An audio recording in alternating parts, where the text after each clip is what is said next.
Pasalampak na binaba ni Dino ang dalang sako ng bigas nang makitang may humintong sasakyan malapit sa kanyang kinaroroonan. Bihirang may mapadaang sasakyan sa kanilang lugar dahil malayo na yun sa kabahayan at kalsada. Nagkubli si Dino sa talahiban nang biglang bumukas ang pinto ng sasakyan at pilit na pinabababa ng dalawang armadong kalalakihan ang tatlong lalaking nakapiring ang mga mata. Pinaluhod ng mga biktima at tinutukan ng baril ang kanilang mga ulo.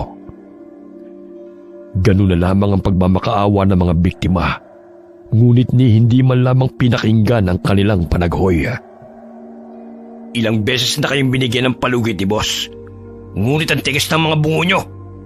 Ayan tuloy, buhay nyo ang kapalit sa inyong mga utang. Ilang sandali pa'y sunod-sunod na puntok ang pinakawalan ng mga armadong kalalakihan. Ang mga balay bumaon sa katawan ng mga biktima, kung kaya't humandusay ang mga ito sa damuhan. May silencer ang mga baril ng mga armado, kaya't walang nakarinig sa kanilang ginawang pagpatay bukod kay Dino. Napatampal si Dino sa kanyang bibig dahil sa hindi makapaniwala sa nasaksihan. Tila naman hidang buo niyang katawan dahil sa takot. Sakaling makita siya ng mga armadong lalaki at madamay pa sa krimen. Nakatakip ng itim na maskara ang mga mukha ng mga ito, kaya't hindi niya ito nakilala.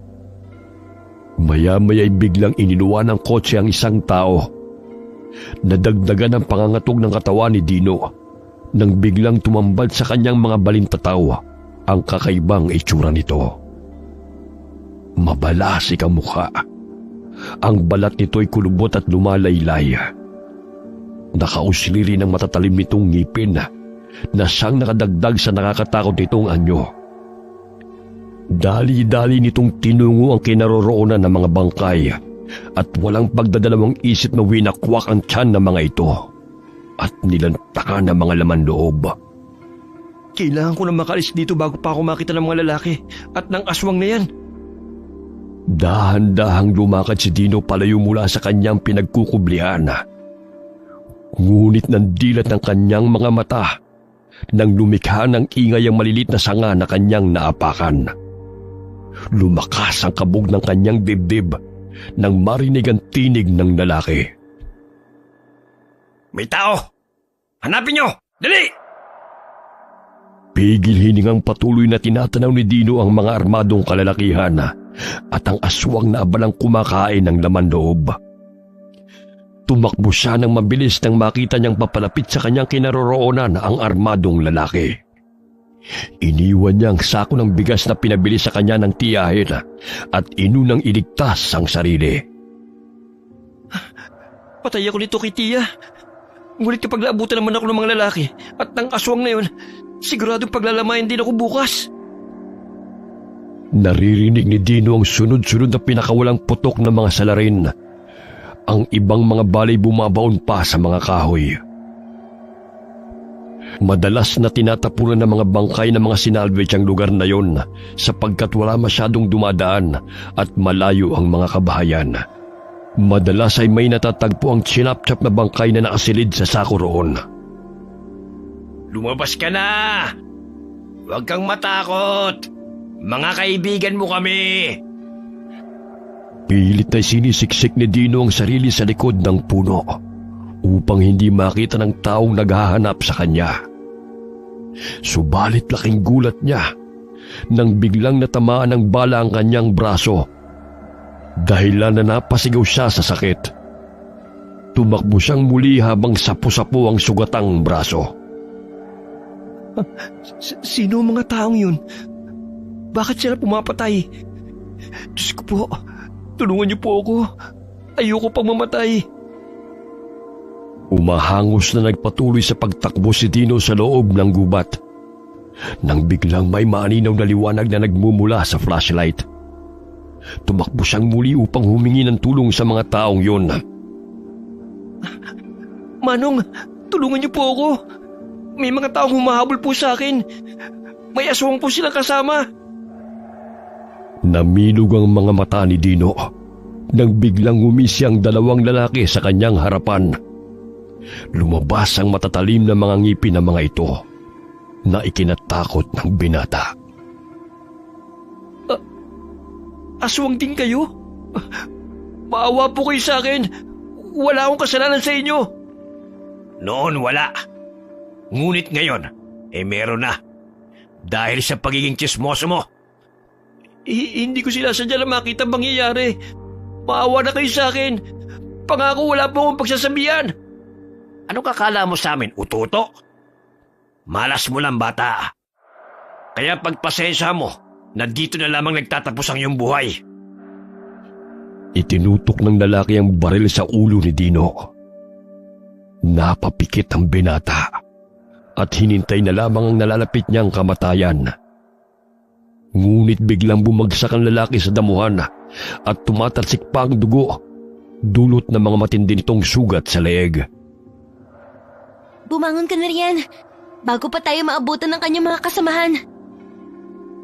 Iminulat ng binata ang kanyang mga mata at tumambad sa kanyang paningin ang dalagitang may bitbit ng mahabang patalim at sibat. Maraming salamat sa tulong mo. Ano ba ang pangalan mo? Mamaya ka nang magtanong. Sumunod ka na lang sa akin. Umaaligid lang sa paligid ng mga kasamahan ng hayop na yan. Alam mo ba kung sino sila? At bakit sila pumapas lang?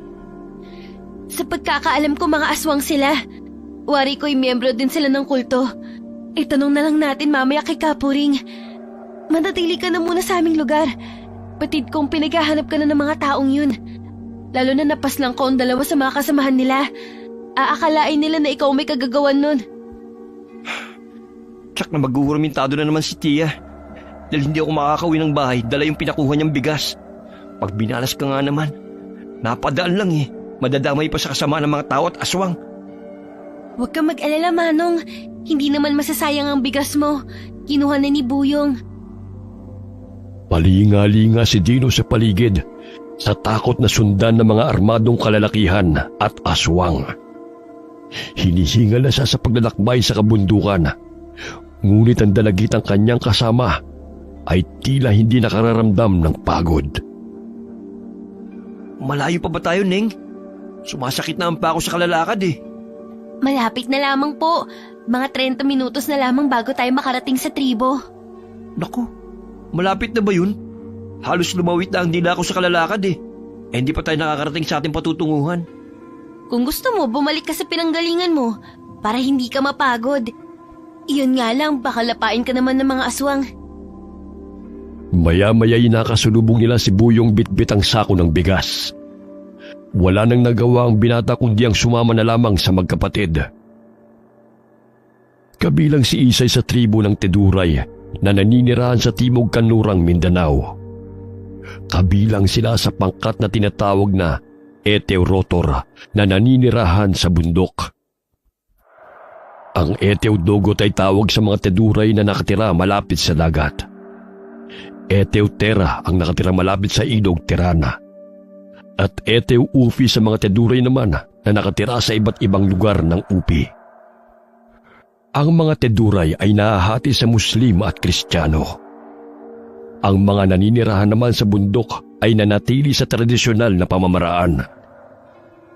Ang kanilang kabuhayan ay pagsasaka, pangangalap ng produktong kagubatan, pangangaso, paghahabi ng basket at sikat sa kanilang likhang sining.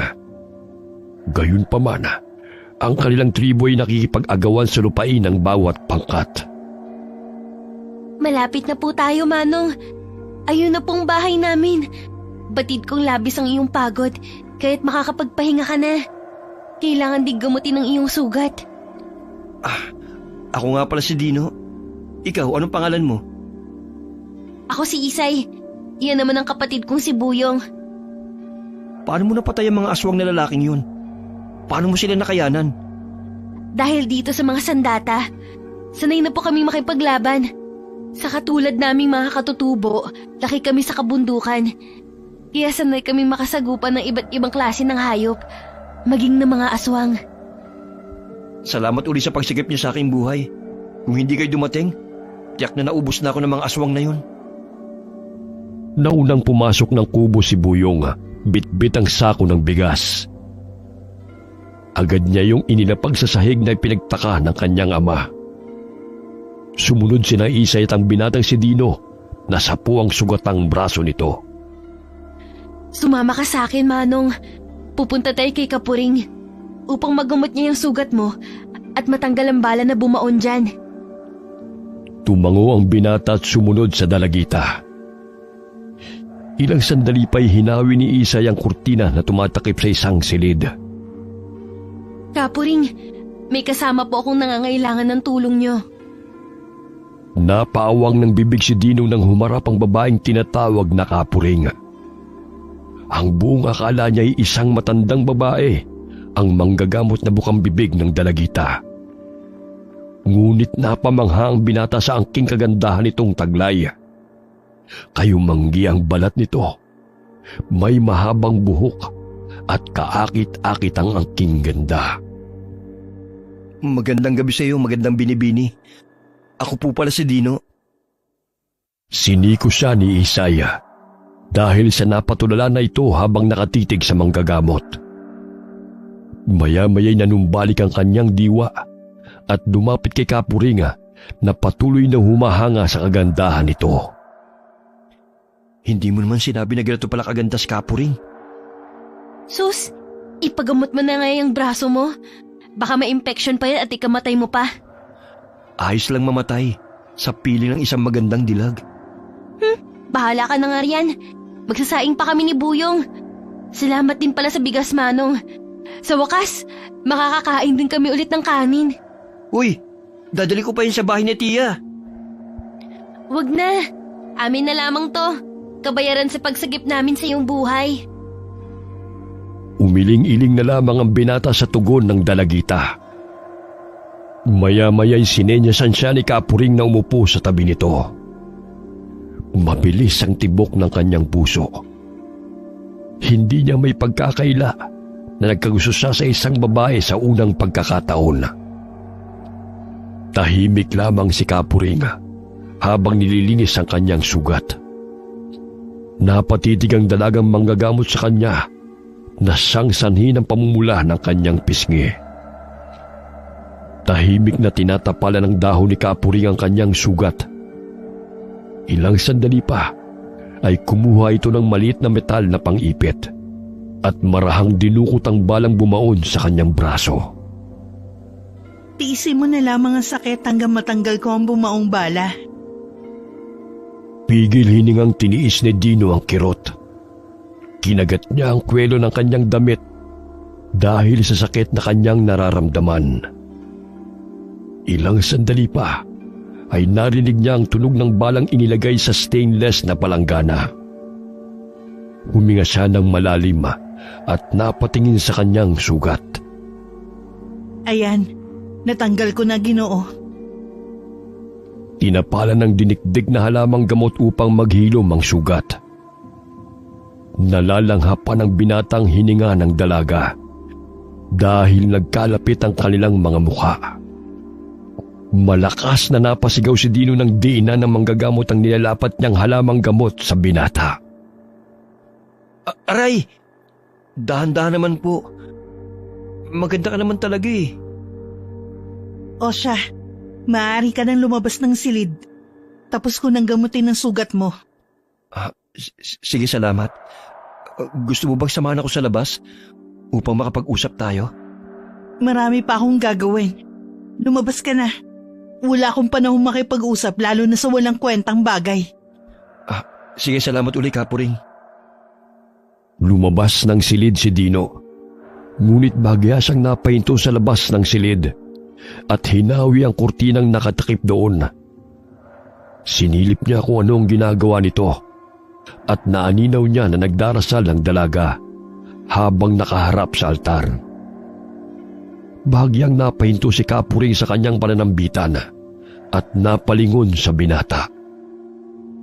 Ang sabi ko makakalabas ka na. Bakit nariyan ka pa? Naaabala mo lang ang aking pagdarasal. Sabi ko nga aalis na ako eh. Sige, paalam sa'yo magandang binibini. Kapuring ang itawag mo sa akin. Hindi yung kung ano-ano. Tumango ang binata at sinunod ang kagustuhan ng dalagang manggagamot. Napapangiti si Isay habang nakatingin sa kinaroroonan ng binata. Luto na ang sinaing. Kumain ka na muna rito. Batid kong nagugutom ka na rin. Hayaan mo na si Kapuring sa kanyang pagdarasal. Wari ko, may gusto ka kay Kapuring. Para malaman mo hindi ka nag-iisa. Kaso nga lang, walang sino man ang nakabihag ng puso ni Kapuring. Bakit hindi mo sinabi sa akin na dalaga pala si Kapuring? Akala ko matanda na kagaya ng mga nakasanayan kong manggagamot. Nasurpresa ka, no? Nakatatanda naming kapatid si Kapuring. Siya ang nagmana na kakayahang taglay ni Apo Diway na aming lola. Kaya siya ang pinakamalakas at maalam na manggagamot dito sa aming tribo. Ngayon lamang ako nakatagpo ng manggagamot na kasing ganda niya. Kumain ka na. Gutom lang po yan. Huwag mo nang pangarapin na magugustuhan ka ni Kapuring. Ilang araw na natili si Dino sa tribo na pinamumunuan ni Kapuring. Napag-alaman niya sa magkakapatid na ang aswang at ang mga kalalakiang gustong pumatay sa kanya ay ang mga tinatawag na mangalok na aswang. Madalas ang uri nito ay kumakain ng mga bangkay sa mga sementeryo. Bagamat ang kanilang nakasagupa ay ang mga mangalok na aswang na nanggaling sa grupo ng kulto. Isa sa katutubo na madalas na napapagawi sa bayan ang nagsabi, nakasapi ng mga ngalok na aswang ang siyang namumuno sa nalaman itong pasugalan. Nagpapahiram umano mga ito ng malaking halaga ng salapi sa mga taong lulong sa bisyo. Kung hindi makakabayad sa kanilang itinakdang araw, ay buhay umano ng mga ito ang kapalit. Marami na sa mga teduray ang namumuhay sa modernong paraan. Ngunit ang mga katulad ni Kapuring na naninirahan sa kabundukan ay patuloy na namumuhay sa tradisyonal na paraan. Naniniwala sila sa animismo, isang paniniwala sa espiritu at Diyos ng kalikasan. Ito ay isang paniniwala na nagsasabing merong pwersang hindi material na nagpapakilos sa kapaligiran. Sinasabi rin dito na may kanya-kanya o may angking kaluluwa ang mga bagay. Bukod dito, isa itong paniniwala sa kapangyarihan at lakas ng kaluluwa. Sa araw ng Biyernes at Martes ay malakas ang kapangyarihan ng manggagamot. Isinasagawa niya ang pagdarasal sa tahimik na lugar, kung saan siya humihingi ng proteksyon at gabay sa mga espiritu ng kalikasan. Napamangha si Dino nang makitang iba't ibang sandata na pagmamayari ng mga kaibigang katutubo. Tulad na lamang sa palaging daladala ni Isay na nakasukbis sa tagiliran nito.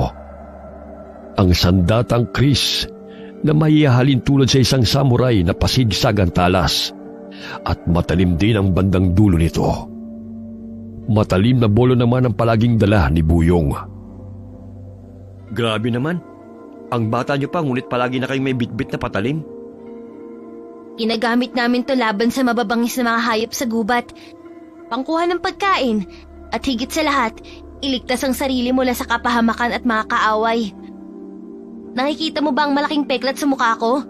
Kagagawa niya ng aswang na aming nakasagupan ni Ama habang kami ay papauwi galing bayan. Kawangis ng aswang na humabol sa'yo. Dahil sa sibat at bolo na dala ko, nasugatan ko rin siya. Kaya't hindi niya ako napatay. Likas sa aming mga katutubo na may dalang sandata sa tuwing naglalakbay. Kaya naman pala. Nakakatakot naman kasi dito sa gubat eh.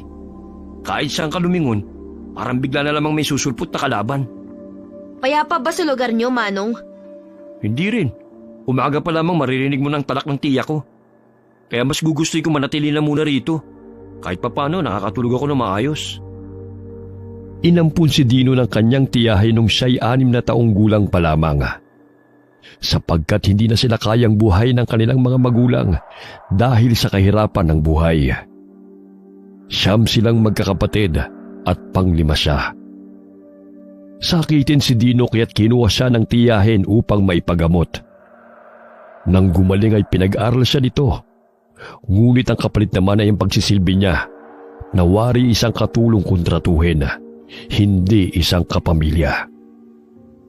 Naaninaw ng binata na maagang nagising si Isay at naghahanda ng mga halamang gamot sa basket. Saan ka pupunta? Hindi pa nga lubusang sumisikat ang araw oh. Sasama ako kay Kapuring sa kabilang baryo upang manggamot. Ah, talaga ba? Maaari bang sumama? Malayo yun kaysa sa nilakad natin. Baka di mo kakayanin. Abay, kaya ko yun. Naku, sanay ako sa lakaran.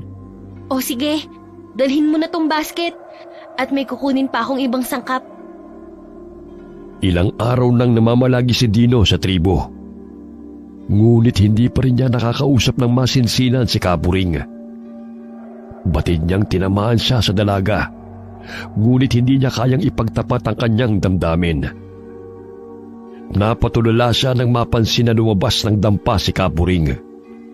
Sa dinami-dami ng mga kababaihang kanyang nakilala, ay sa katutubong dalaga pa siya umibig. Manong, tila lumuha na yung mga mata mo sa katititig kay Kapuring. Abay ko nakatutunaw lamang ang titig. Tiyak natunaw na yung kapatid ko. Ah, ano bang dadali natin, Buyong? Hindi ko lamang lubos maiisip na ganyan kaganda ang manggagamot ninyo dito sa bundok. Umiibig ka na ba kay Kapuring? Ilang araw ka pa lamang dito sa aming tribo ah. Ha? Humahanga lamang ako sa kanya. At saka, wala namang masama ron ah.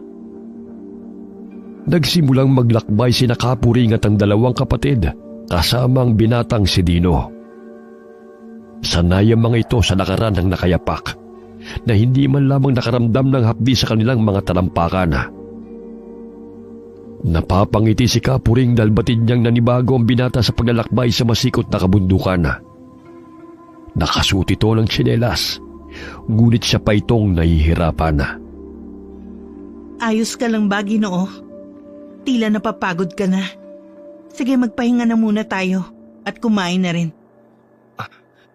Ayos lang naman ako, magandang binibini. Nanibago lang ako sa lugar na ating nilalakbay. Matarik at masikot ang daan eh. Tila nahirapan ka na sa suot mong tsinelas. Hubarin mo kaya yan sa gayon ay makalakad ka ng maayos. Hayaan mo siya, Isay, kung saan siya komportable.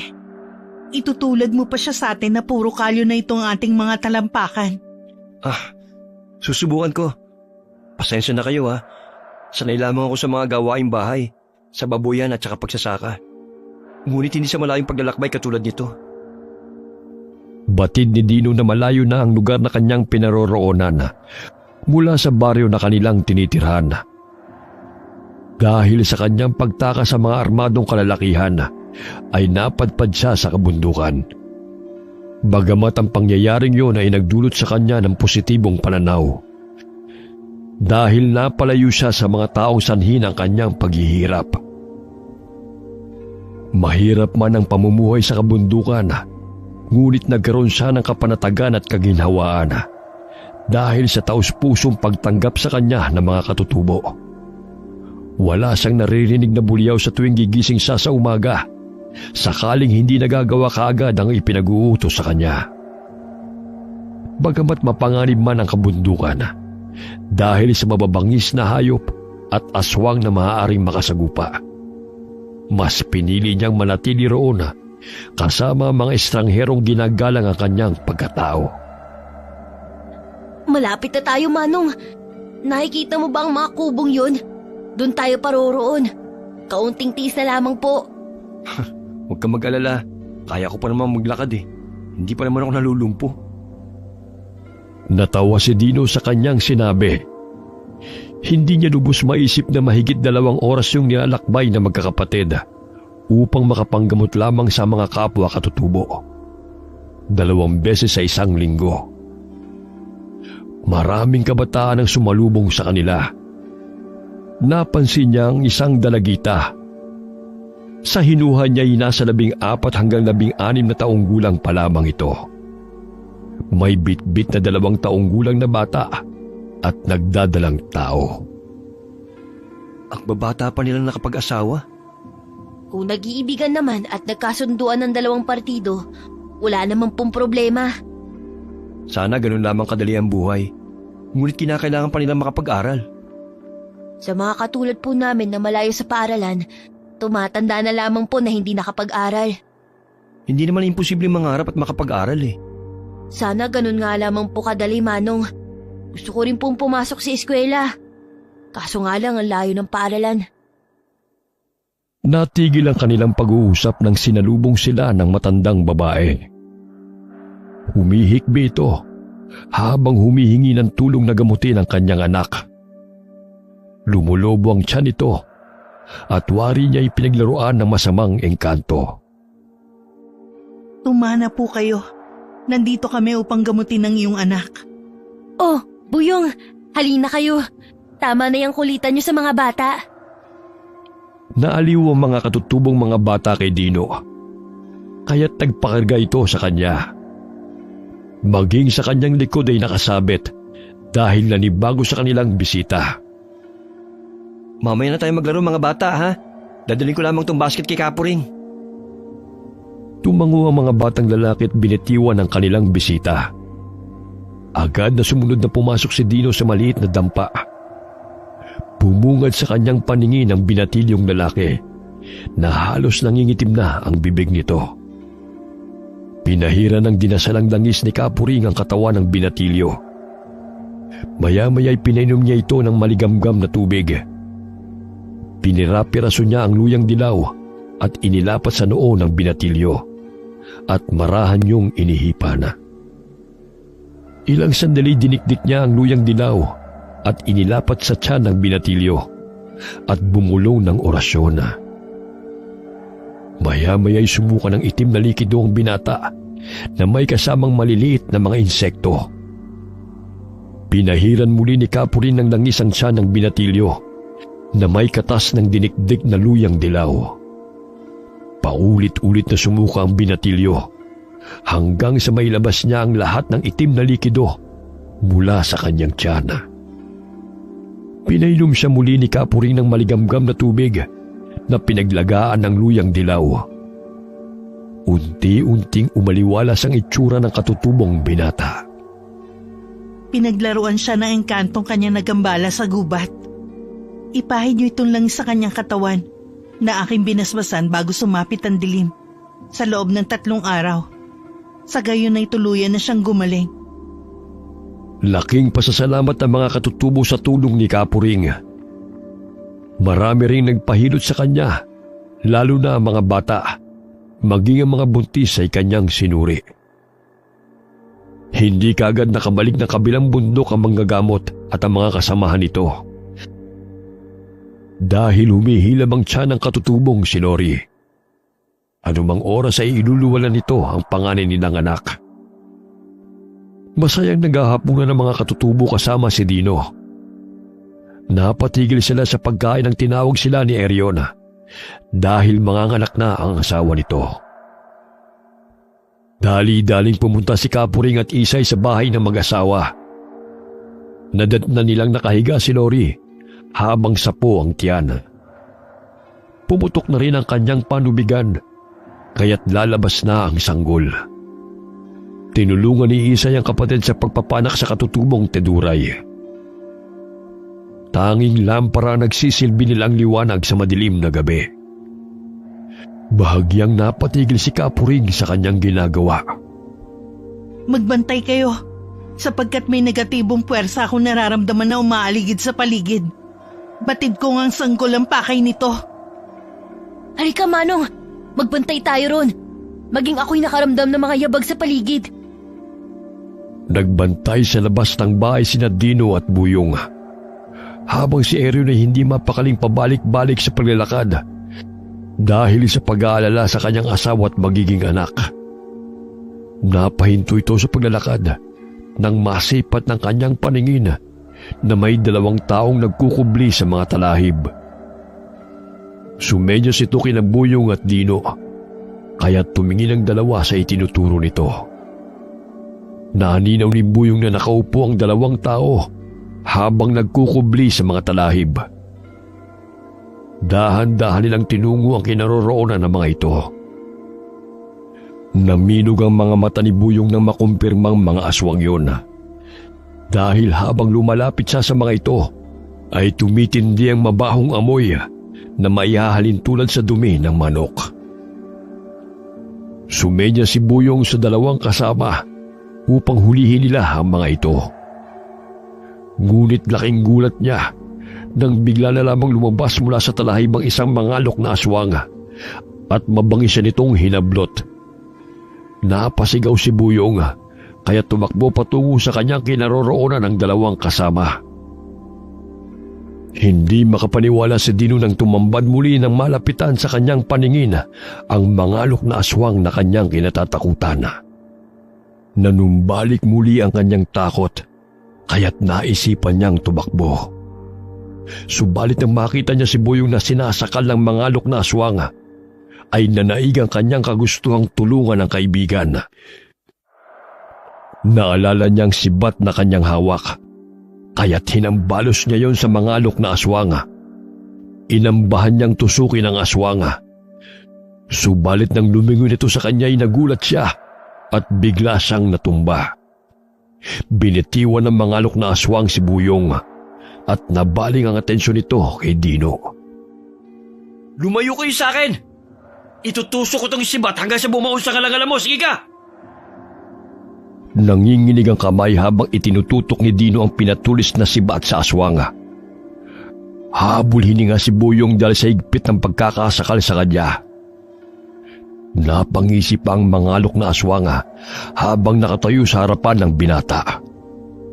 Ibinuka nito ang bunganga at inilabas ang dila. Wari isa yung ahas habang humahaba patungo sa binata. Ngunit biglang namilog ang mga mata ng mangalok na aswang. Unti-unting tumulo ang malapot na dugo mula sa noo nito nang biglang may bumaon na bulod o ang tinatawag na palaso. Bumulagta ito sa damuhan hanggang sa unti-unting binawian ng buhay. Nakatakas ang isang mangalok na aswang. Batid kong asawa at anak ko ang pakay nun. Inalalayan ni Erion na makabangon ang dalawa. Sa ikalawang pagkakataon ay nakaligtas muli si Dino mula sa aswang na sumalakay sa kanila. Matuto ka na makipaglaban, kaibigan. Dito sa kabundukan ay marami kang maiinkwentro. Kahit pag-aralan mong gamitin ang mga sandata. Muntik na naman ako dun. Salamat sa iyo, Erion. Ang lakas na makal ng aswang na to. Mabutit na patay mo siya. Malakas na sinipa-sipa ni Buyong ang napatay nilang mangalok na aswang. Batid nilang marami pa ang mga ito na umaaligid lamang sa kabundukan. Bumalik sila sa kubo. Ngunit napansin nila si Isay na nakikipagpambuno sa isang mangalok na aswang sa labas ng kubo. Dali-dali nilang tinungo ang kubo upang tulungan si Isay. Hawak nito ang patalim, habang ang isang kamay naman nito ay may hawak na buntot page na siyang hinahampas nito sa kalabang aswang. Sige, lumapit ka pa. Hindi ako magdadalawang isip na patayin ka. Akala mo ba'y makukuha mong sanggol? Hindi kita pahihintulutan na makalapit sa kanila. Nagpalinga-linga ang mangalok na aswang nang naramdaman na may papalapit na mga tao sa kanyang likuran. Sapo nito ang dumurugong leeg, dulot ng hiwa ng patalim ni Isay. Matuloy nitong tumakbo palayo na sawi sa kanilang ninanais na makuha ang sanggol. Patuloy pa ring inalalayan ni Kapuring si Lori upang mailabas nito ang sanggol sa sinapupunan nito. Nakikita ko na ang ulo ng anak mo. Isang iri pa at may lalabas mo na siya. Ilang sandali pa'y narinig na ang iyak ng sanggol na siyang bumasag sa katahimikan ng gabi. Napangiti si Erion at agad na pumasok ng kubo. Isang lalaking sanggol ang iniluwal ng kanyang asawa. Malusog ang bata, ngunit si Lori ay patuloy na dinudugo. Parami ng parami ang dugong lumalabas sa babae, kaya't nabahala si Kapuring. Isay, maglaga ka ng halamang gamot upang maibsan ang pagdurugo ni Lori. Agad na sinunod ni Isay ang pinag-uutos ng kapatid. Habang si Dino at Buyong ay patuloy na nakabantay sa labas ng kubo, sakaling bumalik muli ang mangalok na aswang. Kumuha ng halamang dawak-dawak si Isay mula sa basket at nilaga niya yon. Ang dahon at bulaklak ng halamang dawak-dawak ay nakatutulong sa pagpapababa ng pagdurugo at sakit ng tiyan. Agad na pinainom ni Isay kay Lori ang tsaang ginawa mula sa halamang gamot. Ilang sandali pa ay unti-unting naging mabuti ang pakiramdam ng ginanga. Naiiyak itong hinawakan ng sanggol. Mabuti na lamang malakas ang loob mo, Lori. Gustong angkinin ng mga aswang ang iyong anak, kaya't nahirapan kang iluwal ito. Binigyan ng dinasalang langis ni Kapuring ang ginanga upang ipahid sa sanggol. Sa gayon ay layuan ito ng masasamang nilalanga. Nakatakas ang isang aswang, ngunit batid kong nasugatan ko siya. Wala talagang kadala-dala ang mga aswang na yun. Marami na silang namamatay, ngunit patuloy pa rin sila ng bibiktima. Kaya't pag-ibayuhin ninyo ang pag-iensayo gamit ang mga sandata. Maging alerto at handa anumang oras, sapagkat hindi natin batid kung kailan sila sasalakay. Nabaling ang tingin nito kay Dino at may iniabot itong patalim sa binata. Yaman din lamang nandito ka sa aming tribo. Inakailangan mo ang binasbasang sandatang to upang iligtas ang iyong sarili, maging ang iyong mga kasamahan mula sa kapahamakan. Magpaturo ka kay Buyong at Isay kung paano gumamit ng mga sandata. Hindi pwedeng lalampa-lampa ka sa kabundukan. Sige po, Kapuring. Mag-iensayo po ako. Lumaki ang binata na hindi marunong lumaban. Kaya't ganoon na lamang siya kung utus-utusan ng kanyang mga pinsana. Madalas ay nababatukan pa siya ng mga ito at nabubuliawan. Ngunit dahil sa patpati ng kanyang katawan, ay hindi na lamang siya nakikipagtalo pa, sapagkat batid niyang kawawa siya kung bubugbugin ang mga ito. Kinabukasan ay nagimbal ang mga katribo nang matagpuan ng walang buhay na mga alok na aswang na napatay ni Erion. Malayo-layo ang mga kabahayan sa kabundukan, kaya't hindi na nakahingi pa ng tulong ang lalaki sa kanila. Hating gabi na rin nung mangyari ang pagsalakay ng mga aswang, kaya't mahimbing na rin natutulog ang mga ito. Agad na inilibing ni Erion ang napatay ng mga alok na aswang sa hukay. Marami bang mga aswang dito sa kabundukan? Oo, hindi lang aswang ang kalaban namin. Maging ang mga taong gustong umagaw sa lupaing sinasakahan. Alam mo, Manong, parang nakalimutan na kami ng gobyerno. Siguro dahil sa layo na rin ng aming tirahan. Gusto rin namin makapag-aral kagaya ng iba. Ngunit mailap sa amin ang edukasyon dahil wala ng gurong napapadpad sa aming lugar. Nung merong gurong napapagawi rito, 2 beses sa isang buwan siya pumapanhik ng bundok. Ngunit isang araw, natagpuan siyang patay sa ilog. Labis ang pagdadalamhati noon ng tribo. Sino pumatay sa kanya? Ayon sa sabi-sabi, marahil na tiyempuhan siya ng aswang dahil sa wakwak ang laman loob niya. 3 araw na natili sina Kapuring at ang mga kasamahan nito sa kabilang bundok. Bago sila bumalik sa kanilang tinitirhan, ay pinagsabihin niya mga kapwa katutubo na mag-ingat at maging handa sa mga aswang na kanilang kalaban. Habang naglalakbay, napadaan sila sa sementeryo na nooy may inililibing na katutubo. Lumapit si Kapuring sa kapamilya nito at kinausap. Ayon sa mga magulang ng bata, ay biglaan ang pagkamatay ng kanilang anak. Masigla pa itong nakikipaglaro, ngunit ang sumapit ang dilim ay inapoy ito ng lagnat. Hindi nagtagal ay binawian ito ng buhay. Dinasala ni Kapuring ang puntod ng bata at agad na nagpaalam sa kapamilya ng nasawi. Naging marahas ang mga kampon ng kadiliman. Kaya't humingi kayo ng gabay sa anitong nagbibigay ng proteksyon sa atin. Nagsilabasan na naman ang mga masasamang nilalang. Dahilan ng pagkakasakit ng ating mga katribo. Walang humpay na pagsalakay ng mga aswang na yun sa mga katutubo. Nalalapit na ang kabilugan ng buwan. Kaya't nagsasagawa ang mga ito ng ritual upang mas lalong lumakas ang kanilang kapangyarihan. Kaya siguro sunod-sunod ring patayan ang nababalita sa bayan at natatagpuan sa liblib na daan patungo sa aming baryo. Maging sa bayan ay maraming aswang na nakikihalubilo sa mga tao. Sa gayon ay mapapadali ang kanilang pagdanais na makapambiktima. Ilang araw ang lumipas. Sa tulong ni Isay at Buyong, ay paunti-unting natutunang gamitin ni Dino ang mga sandata. nakasasabay na siya sa mga ito sa tuwing may sasalakay sa kanila na mababangis na hayop. Ang binata na ang nakikipaglaban sa mga baboy ramo sa tuwing nangunguha sila ng pagkain sa loob ng gubat. Muntik na akong malapa ng isang to.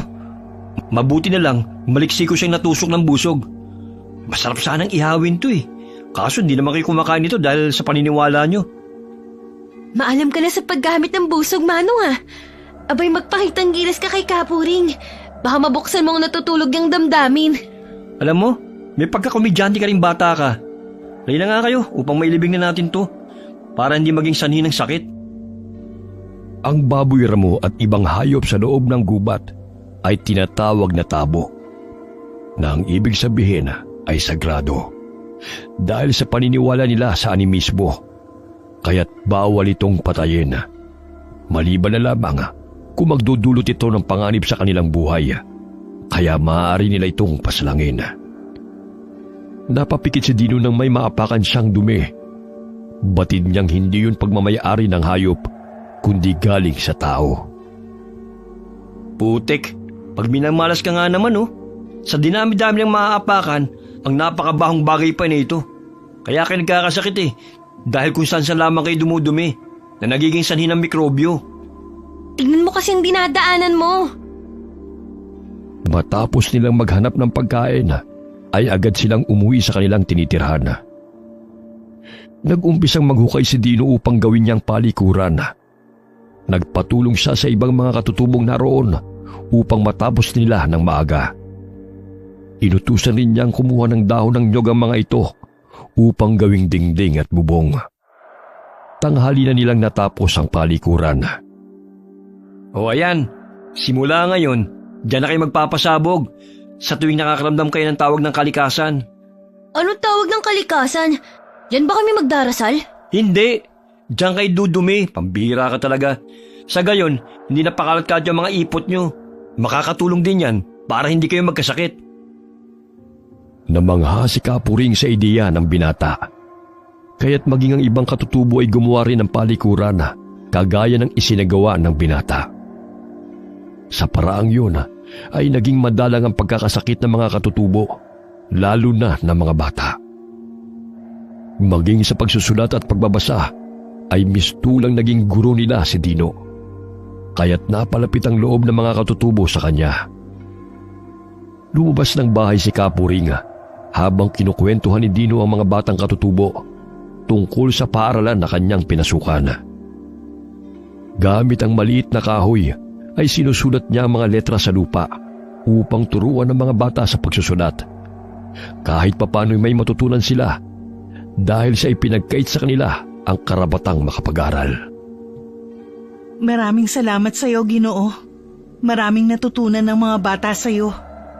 Naging isa kang mabuting modelo sa kanila. Ako nga po dapat na magpasalamat eh. Dahil sa inyo, naranasan ko mamuhay ng payapa. Salat man sa pera o material na bagay, ngunit busog naman po sa pagmamahal. Naging masaya po ako sa bawat araw na pananatili ko po rito. Sa di kalayuan, ay tanaw nilang dalawa si Buyong na humahango sa pagtakbo patungo sa kanilang kinaroroonan. Kapuring, hinukay po ang puntod sa sementeryo. Natagpuan pong nagkandalasog-lasog ang bangkay ng batang biktima na ating nadaanan noong isang linggo. Marami pa talagang natitirang mga aswang sa kabundukan. Nasaan na ang bahagi ng katawan ng bangkay? Inilibing na lamang muli ng kanyang mga magulang. Nadagdagan ang paghihinagpis ng mga magulang ng bata nang madatna ng kalunos-lunos na sinapit ng bangkay ng kanilang anak. Animoy na simot na ang laman loob at tanging kalansay na nagkalat sa paligid ang natira sa hinukay na puntod. Sumama si Dino kay Buyong patungo sa bayan upang magbenta ng basket na ginawa ng mga katutubong teduray. Napahinto sila sa paglalakad nang maninaw na may dalawang ahas na naglalaban sa daan. Manong, huminto ka muna saglit. Nakikita mo bang dalawang ahas na naglalaban? Ayon sa kwento ng nakatatanda, may dalang mutsyang batong isa sa dalawang ahas na yan na inihagis at pagmamayari ng engkantada. Kung sinong magwawagi, siya ang magtatangan ng mutya. Maaari nating makuha rin yun. Nagkubli sila sa puno at minasdan ng 2 ahas na naglalaban. Ilang sandali na aninaw nila na nakagat ng 1 ahas ang kalaban nito sa leeg, kung kaya't umalis ito at gumapang patungo sa kahoy na malapit sa kanila. Naaninaw nilang kinagat ng natalong ahas ang balat ng puno. Ang tawag sa parang yun sa libro ng mga babaylan o manggagamot ay atramis ng ahas, kung sa pangkaraniwang tawag lamang ay puot ng ahas. Ang punong kahoy na kinagat ng natalong ahas ay maaaring kunin sapagkat maraming benepisyo ito sa panggagamot. Matapos na kinagat ng natalong ahas ang puno, ay umalis din ito kaagad. Gumapang ito patungo sa damuhan. Pinagmasdang mabuti ni Dino ang nagwaging ahas. Naaninaw ng binata na nasa bunganga nito ang pulang mutyang bato. Gusto niyang kunin yun, ngunit sadyang mapanganib, sapagkat ang ahas na yun ay siyang maghahari sa lahat ng ahas na naroon sa kabundukan. Hari ng mga ahas, na siyang tagapagbantay ng mutyang bato. Sana naman, ibigay mo sa akin ang mutya. Para sa ganun, makatulong ako sa mga taong nangangailangan. Talamak na ang kasamaan na siyang kumikitilang buhay ng mga inosenteng katutubo at mga taong walang kalaban-laban sa puwersa ng kadiliman. Sana ipagkaloob mo sa akin ang mutya. Animoy narinig ng ahas na may tangan ng mutyang bato ang daing ng binata. Bahagya itong napalingon sa kanyang kinaroroonan. Maging si Dino'y nagulat nang magtama ang kanilang paningin. Gumapang ang ahas papalapit sa binata. Tiimbagang lamang nakatayo si Dino at tinutunghayan ang gagawin ng ahas. Pansamantala itong tumigil sa kanyang harapan at ininuwa ang mutya mula sa bibig nito. Ilang sandali tumango ito kay Dino at iniwan ang mutyang bato sa harapan ng binata. Hinatid ng tingin ni Dino ang ahas na siyang nagbigay sa kanya ng mutya. Pumasok ito sa kasukalan hanggang sa mawala na ito sa kanyang paningin. Agad na dinampot ni Dino ang pulang bato na kusang ibinigay sa kanya ng ahas. Nakita siya ni Buyong. Matapos itong putulin ang kahoy kung saan kumagat ang natalong ahas, ay dinala niya yon at lumapit sa kaibigan. Naku Manong, napakaswerte mo. Dahil ikaw ang napili ng gabay na makapagtangan ng mutyang bato na yan. Alam mo ba na maswerte yan sa negosyo, pangontra sa masasamang nilalang, baram, kulam, kilkig at iba pang dulot ng itim na kapangyarihan. Balutin mo ng itim na tela at pabasbasan mo kay Kapuring. Sa gayon, lumakas sa kapangyarihan nitong taglay. Naway matulungan tayo ng mutyang to upang magapi ng masasamang nilalang na siyang nagdudulot ng paghihirap ng mga tao. Agad na inilagay ni Dino ang mutyang bato sa kanyang bulsa at nagpatuloy na silang maglakbay patungong bayan. Bitbit ang mga basket na kanilang ititinda. Pagdating ng bayan ay agad na inilapag ni Buyong ang mga basket sa gilid ng kalsada. Marami-rami din silang dala. Tanghali pa lamang ay kalahati na sa kanilang paninda ang nabibili. Abay, maswerte tayo ngayon Mauubos pa natin to bago sumapit ang dilim. Baya-maya'y may humintong sasakyan sa tapat ng kanilang pwesto. Bumaba ang isang babae at lumakad patungo sa kanila. Mababanag ang pagkamangha sa mukha nito, kaya't binili niya ang natitirang basket na paninda ni Nabuyong. Walang pagsidla ng tuwa ang binatilyo, kaya't tinulungan nila ni Dino ang driver upang dalhin ang mga pinamiling basket ng ale sa kotse nito. Ayon sa ale, ay kakailanganin niya yun upang ipamigay sa kanyang mga kaibigan na paglalagyan ng mga produkto nilang mangga. Matibay po ang basket na gawa namin. Maraming salamat po ma'am sa pagpakyaw sa aming paninda. Maging si Dino ay labis ang tuwa nang maubos ng maaga ang kanilang paninda. Ilang sandali ang masayang mukha ay napalitan ng pangamba. Napansin ng binata ang pinsan na lumalakad malapit sa kanilang pwesto, kaya't kagad siyang tumalikod at tinupi ang sako na kanilang nilalatagan ng mga paninda. Naririnig niyang nag-uusap ang lalaki at ang pinsang si Joshua. Nang hihiram itong muli ng salapi. Hindi na niya natapos na pakinggan ang pag-uusap ng mga kalalakihan sapagkat bumuhos ang ulan. Paglingon niya ay umalis na ang pinsan at ang kausap nitong lalaki. Kaya pala sa tuwing mainit ang ulo ng gunggong na yun ay natatalo sa pustahan.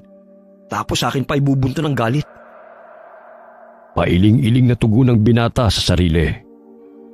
Ilang sandali hinikayat siya ni Buyong upang bumili ng pagkain na dadali nila pabalik ng bundok. Bibili rin tayo ng sabon. Ilang linggo na akong nakatira sa kabundukan. Tanging buhos lamang ng tubig ang ginagawa ko. Makakatulong ang sabon ipanghugas sa mga sugat para makaiwas din sa anumang sakit na makukuha sa mga mikrobyo at bakterya. Bumili rin ng sardinas si Dino. Ilang sandali ay narinig niya ang boses ng tiyahin kaya't agad niyang inakay si Buyong palabas ng palengke. Oh, ba't ka nagmamadali? Ayos na tong sardinas at sabon. Narinig ko kasi yung boses ng demonyita kong tiyahin. Tiyak patay ako pag nakita ako nun. Umuwi ang magkaibigan sa bundok. Nasanay na rin si Dino sa mahabang lakaran. Ngunit sa pagkakataong yun ay hindi siya nakaramdam ng pagod. Tila nakalaklak siya ng 10 tasang kape dahil gising na gising ang kanyang diwa. Pagdating nila ng kubo ay agad niyang ipinakita kay Kapuring ang mutyang bato na ibinigay ng ahas sa kanya. Napakapalad mo, sapagkat bihira lamang sa mga taong binibigyan ng ganitong mutya. Gamitin mo to sa kabutihan. Huwag abusuin ng kapangyarihan nitong taglay. Sa gayon ay gabayan ka ng engkantadong gabay. Agad na pinatakan ng langis ni Kapuring ang mutyang bato at binalot ng itim na tela bago ibinigay sa binata. Itago mo to. Huwag mong ipakita at ipahawak kahit kanino upang manatili ang kapangyarihan nitong taglay. Maraming salamat po, Kapuring. Makakaasa po kayong gagamitin ko ang mutyang ito sa kabutihan. Napalingon ang binata nang may pumasok sa silid ni Kapuring. Bit-bit ni Isay ang lata ng sardinas. Manong, bakit wala pong ulong isda sa loob ng lata? Saan yun napunta? Ha? Wala naman talagang ulong sardinas Maaari na yung kainin. Ganun ba? Akala ko kasi nagkamali lamang naglagay nito dito. Paano kaya nila nailagay sa loob ng latang mga isda? Pinaikot-ikot pa ng dalagita ang lata ng sardinas dahil sa kuryosidad. Unang beses nilang makakain ng isdang nasa lata, kung kaya't gano'n na lamang ang pagkalito at pagkamangha ng mga bata. Lumabas ng silid si Dino at pinaliwanag kina Buyong at Isay na may pabrika na gumagawa ng sardinas at kung bakit nakalagay sa lata ang mga isda. May preservatibo silang inilagay na sangkap upang hindi mapanis kagad ang sardinas. Ngayon lamang ako nakakain nito. Ang sarap pala. At saka napakahiwaga kung paano nakapasok ang mga isda sa lata. Napangiti si Dino dahil sarap na sarap ang mga katutubo sa sardinas. Samantalang yun ang palaging inuulam niya sa bahay ng kanyang tiyahin. Animoy matutubuan na siya ng kaliskis dahil sa araw-araw na ang kinakain ay sardinas.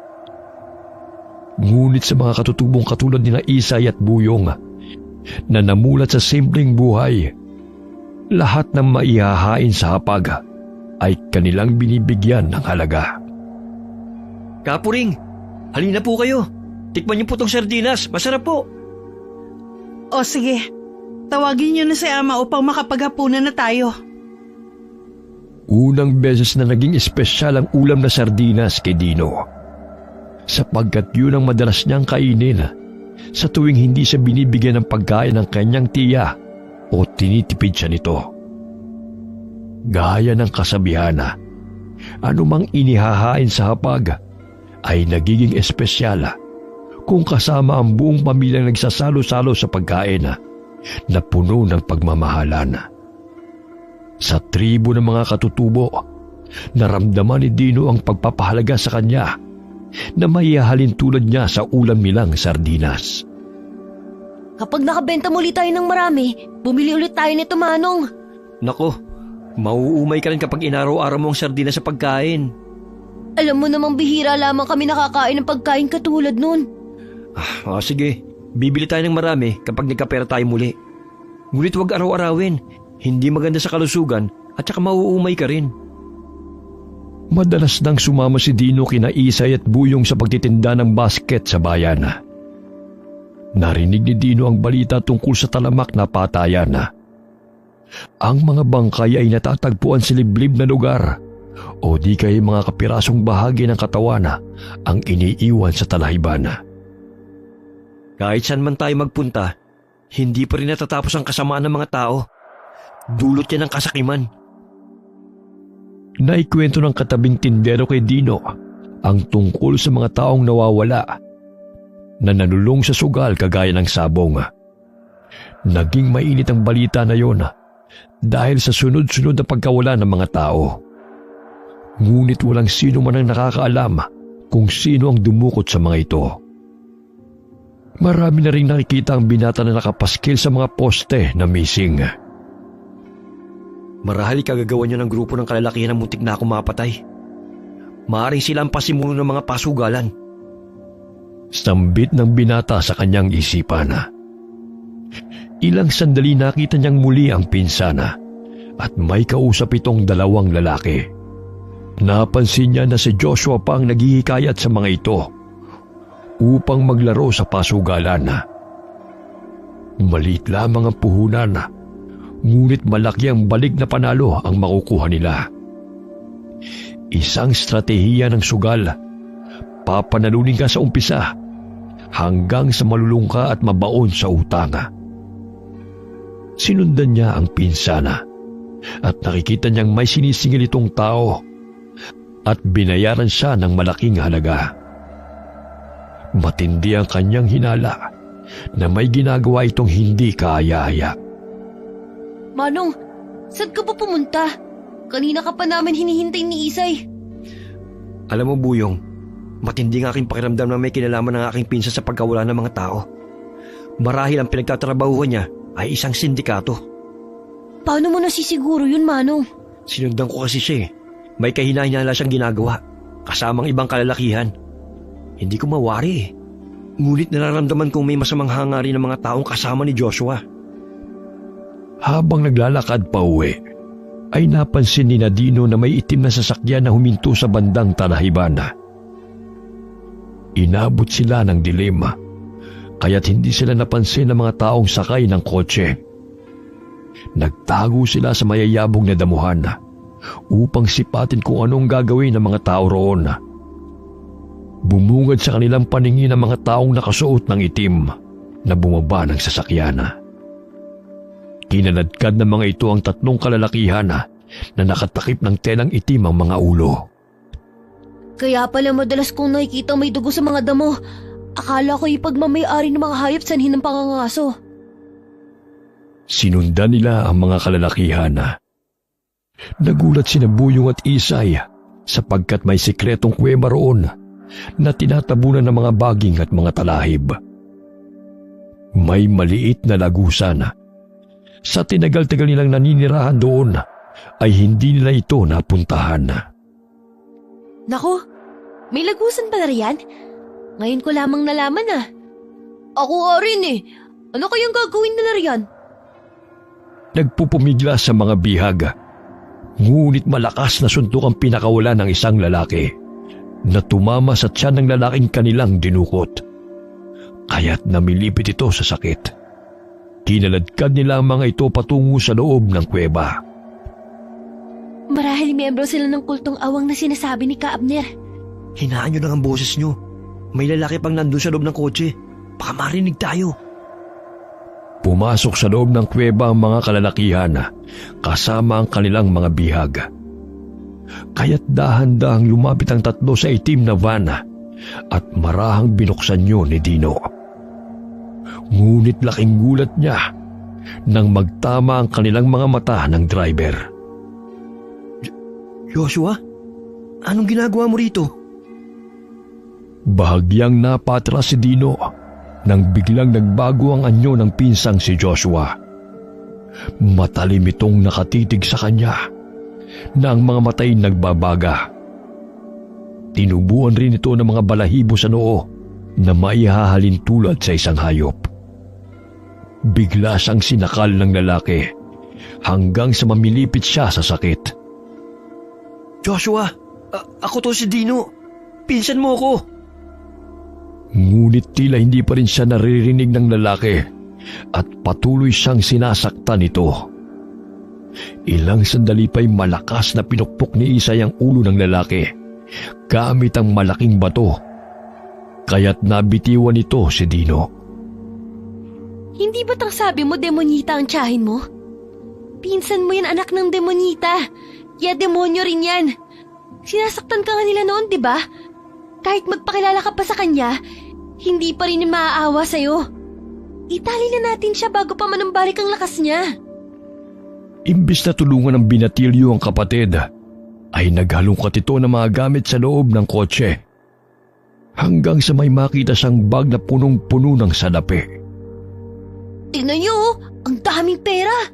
Naku, sandamakmak na sardinas ang mabibili ko nito. Ang sabi ko, tulungan mo kami rito. Ibalik mo yan.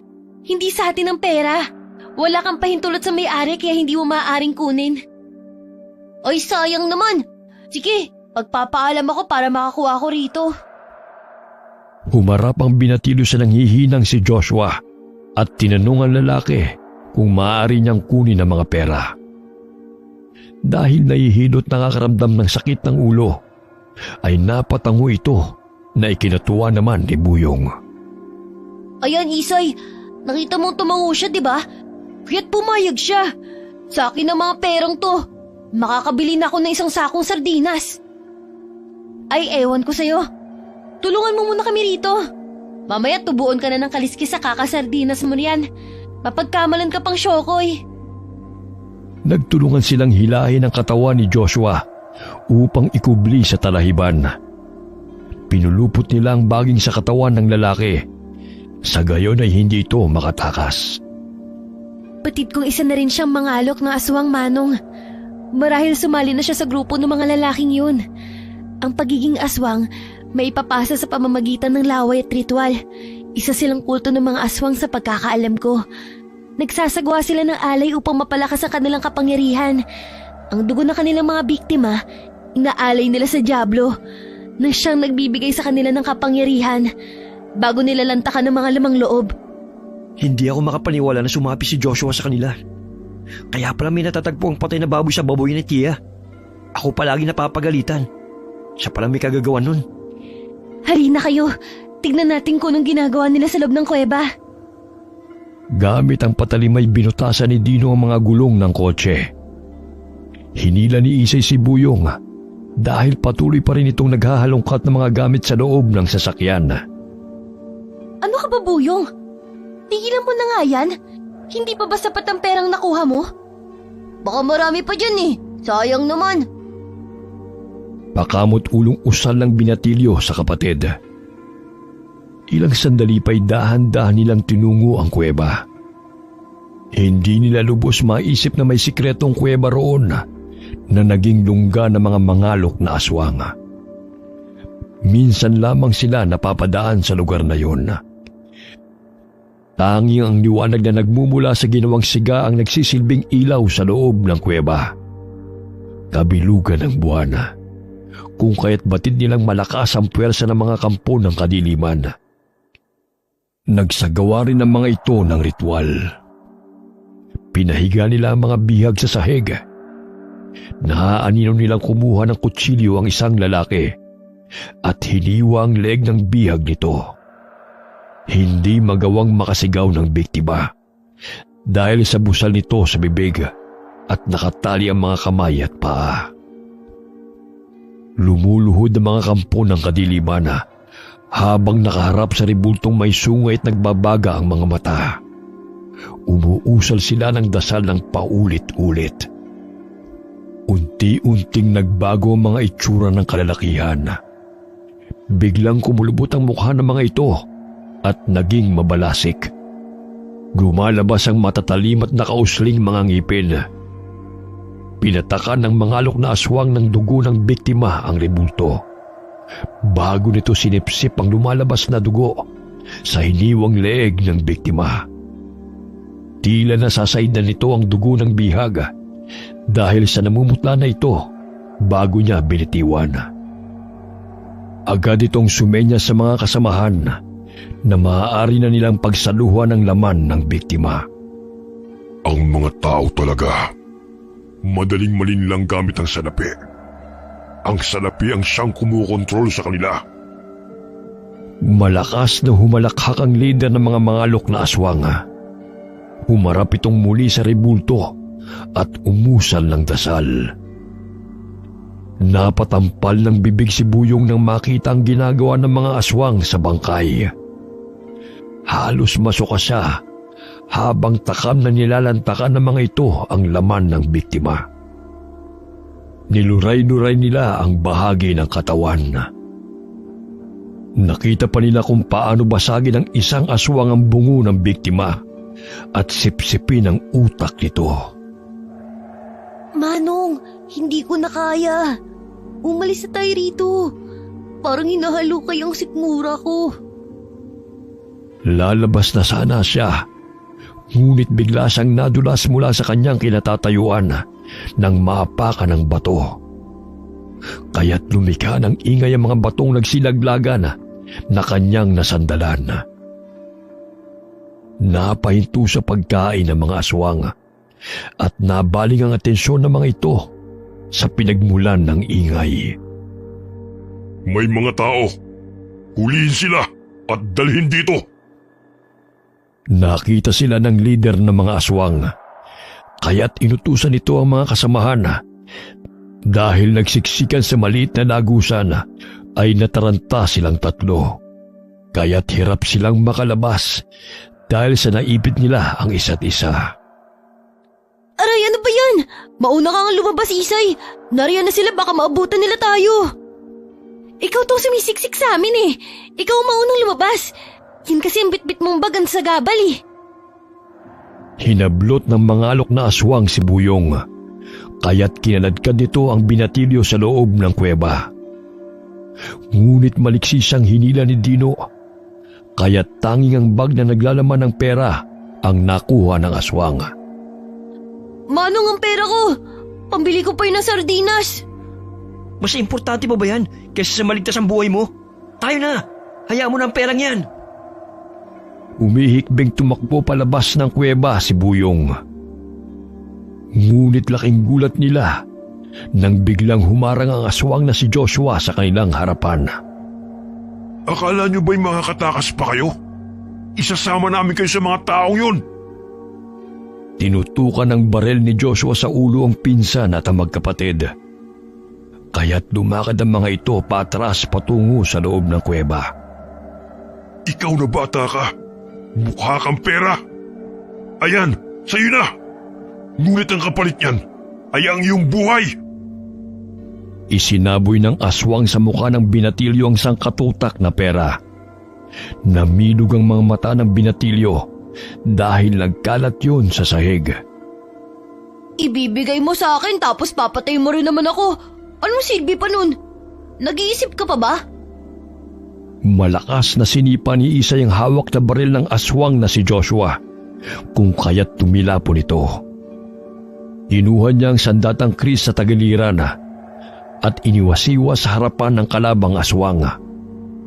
Nagngit-ngit sa galit ang aswang dahil sa ginawa ng dalagita. Inilabas nito ang mahabang dila upang wakwakin ang tiyan ni Isay. Ngunit maliksi itong nakailag at ang kasamang aswang nito ang tinamaan. Malakas siyang hinataw ng dalagita gamit ang patalim, kaya't pumalahaw ito ng matamaan sa kamay.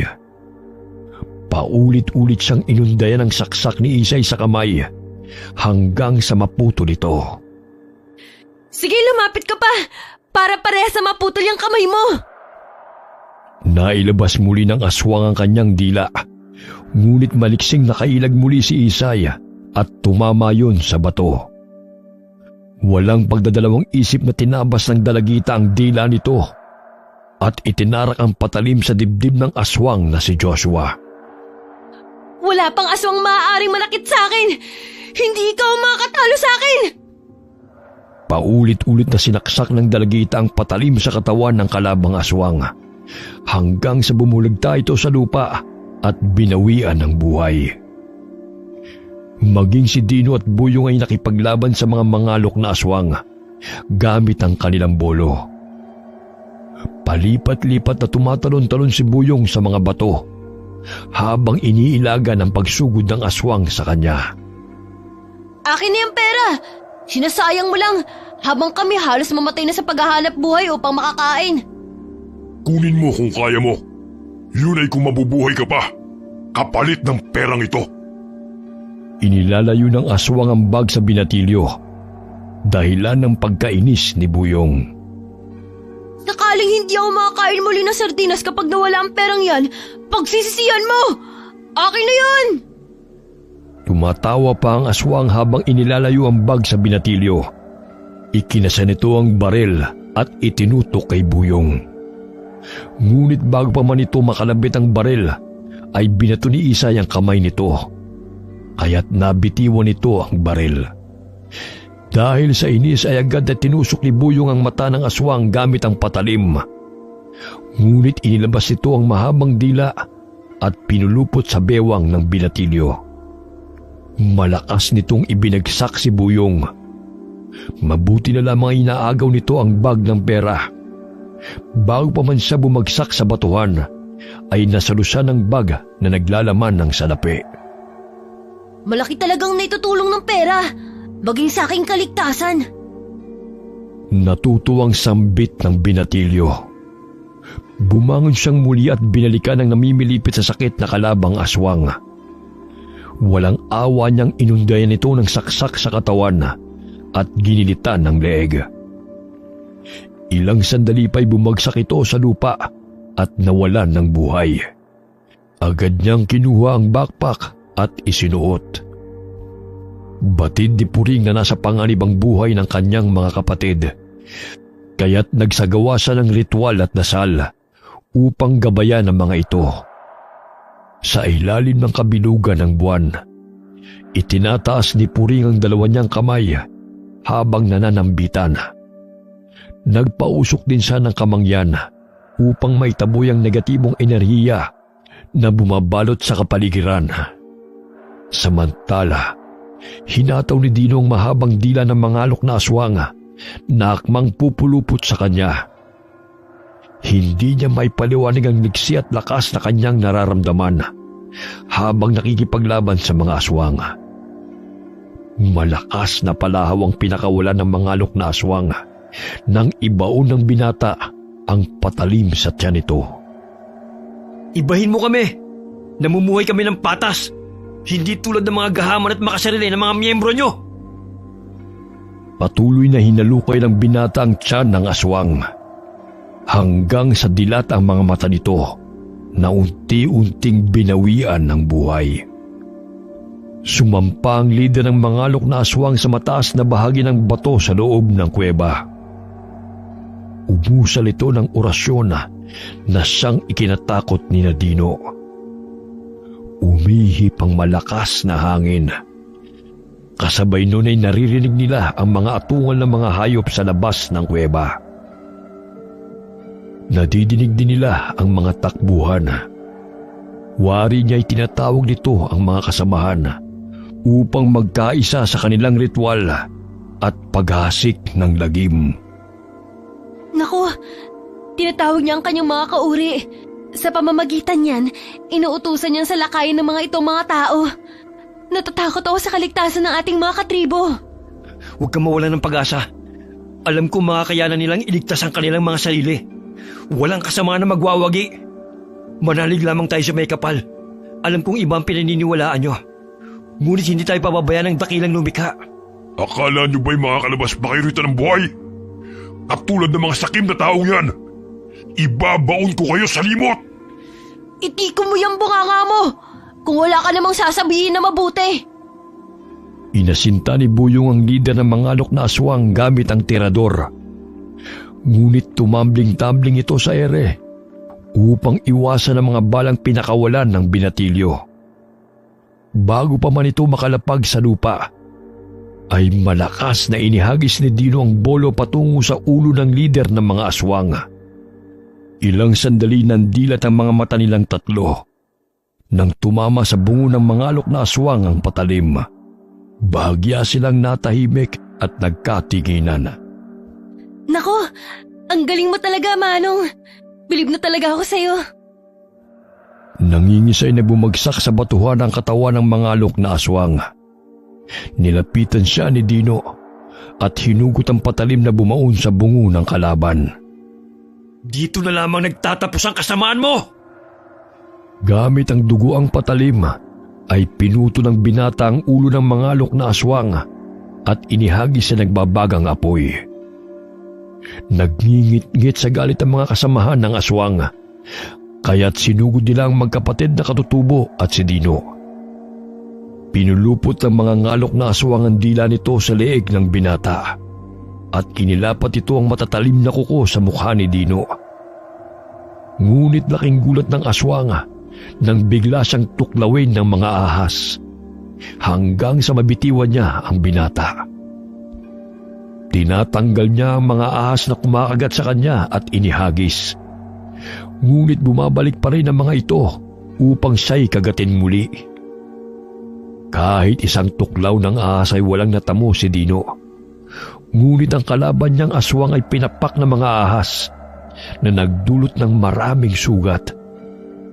Mabilis na kumalat ang lason sa katawan nito, sanhi ng kamatayan. Maging sina Isay at Buyong ay hindi sinaktan ng mga ahas. Bagkus tinutulungan pa sila sa pagsugod sa mga kalaban.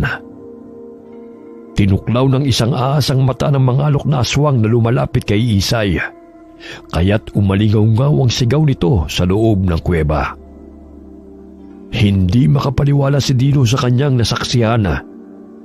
Marahil sa tulong yun ng batong mutya ng ahas na kanyang tangan. Nagapi nila ang mga ngalok na aswang. Kabilang na roon ang pinsan na si Joshua. Maraming salamat sa inyo mga kaibigan. Kung hindi dahil sa inyo, ginawa na kaming pulutan ng mga aswang na ito. Yumuko ang mga ahas sa harapan ng binata. Wari nagbibigay galang sa kanya. Ilang sandali pa'y nagsipulasan ang mga ito at lumabas ng kuweba. Patay na rin ang mga taong binihag ng mga mangalok na aswang dahil sa balang bumaon sa mga katawan nito.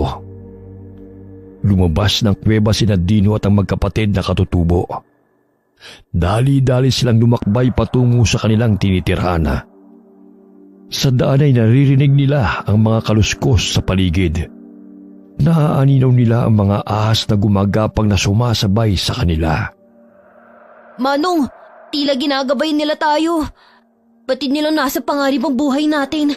Sana maging ang mga kasamahan nating katutubo, kanilang tinulungan, kagaya ng pagsagip nila sa ating buhay. Malayo pa lamang inakita nilang maraming mga ngalok na aswang na siyang sumusugod sa mga kabahayan ng mga katutubong Teduray. Maging si Kapuring ay nakikipaglaban sa mga ito. Bago pa man masaktan ng mga alok na aswang si Kapuring, ay maliksing kinagat ng ahas ang bibig ng aswang. Kaya't naudlot ang pagbuka nito ng kanyang bibig.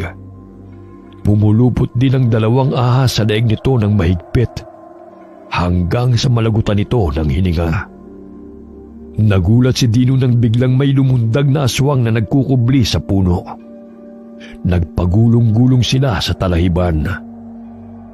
Wala ka ng kawala ngayon. Ipaparanas ko sa iyo kung paano mamatay. Naagaw nito ang bolo ng binata at pangising itinaas nito ang patalim upang hatawin ito sa ulo. Ngunit may kamay na pumigil sa aswang at malakas siyang hinablot upang mailayo sa binata. Itinarak ni Kapuri ang sibat sa leeg ng aswang. Sumisirit pa ang dugo nito. Pilit pa itong hinihila ng mga alok na aswang upang matanggal ang bumaong sandata sa leeg nito. Ngunit bumulagta ito sa talahiban na naliligo sa sariling dugo.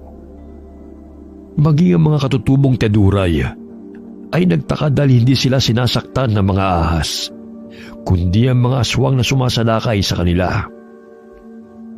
Dahil sa taglay na mutyang bato ng ahas na tanga ni Dino, ay iniligtas sila ng mga ahas. Animoy nag-uusap-usap ang mga ito sa pamamagitan ng kanilang mga nagsisilabasang mga dila. Nang mapagtagumpayan na mapatay ang lahat ng mga mangalok na aswang, ay bumalik rin ang mga ahas sa kanilang tirahan. Walang sino man sa katutubo ang kanilang sinaktan.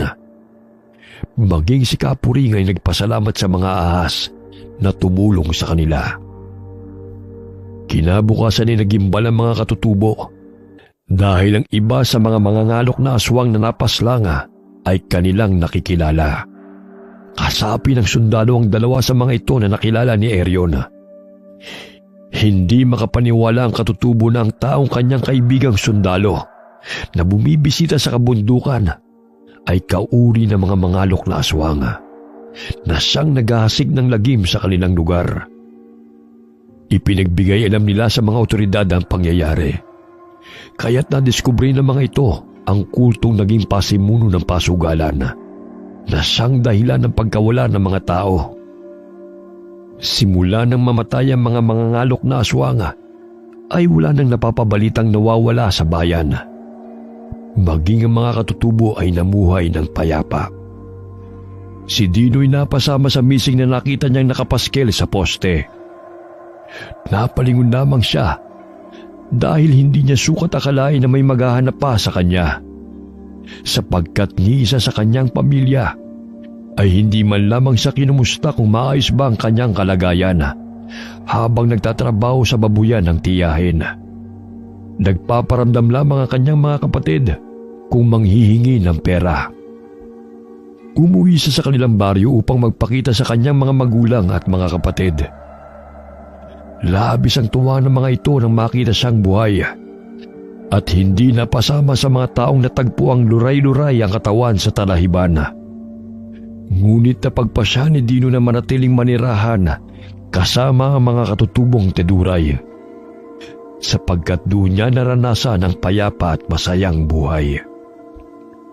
Humahango si Buyong habang karga-karga ang isang karton ng sardinas sa kanyang likod. Magpahinga muna tayo. Pagod na ako. Ang bigat din pala nito. Ginusto mo yan, di ba? Kaya kayanin mo. Para makakain ka ng pinapangarap mong sardinas, di ba? Kaya pa ba, Buyong? Meron pa rito. Mauumay ka rin sa pagkain ng sardinas hanggang sabihin mong, "Tama na! Ayoko na!" Nagsimula na silang maglakbay patungong tuktok ng bundok, sapagkat naghihintay na sa kanila ang mga kasamahang katutubo. Sabik na matikmang muli ang delata na dala ni Buyong. Maging si Erion ay dumayo pa sa kanilang baryo upang ibalita ang nangyari sa kanila. Nakasalubong niya sila Dino kaya't tinulungan na lamang niya si Buyong sa pagbubuhat ng mga delata gamit ang perang nakuha niya sa mga mangalok na aswang. Sa pagkakataong ito, may mga bagay tayo na ipinagwawalang bahala, ngunit sa iba ay napakahalaga. Matuto tayong magpahalaga kahit sa simpleng bagay. Madalas tayong nagrereklamo, ngunit hindi natin naiisip na may mga tao pa palang higit ang pinagdadaanan kaysa sa atin. Niwala pa nga sa kalahati ng kanilang paghihirap. Naway matuto tayong makontento, magpasalamat kung anong meron tayo, sapagkat ang labis na paghahangad ng salapi o anumang bagay ay nakakasama, lalo na kung nanloloko na tayo ng kapwa. Wakas.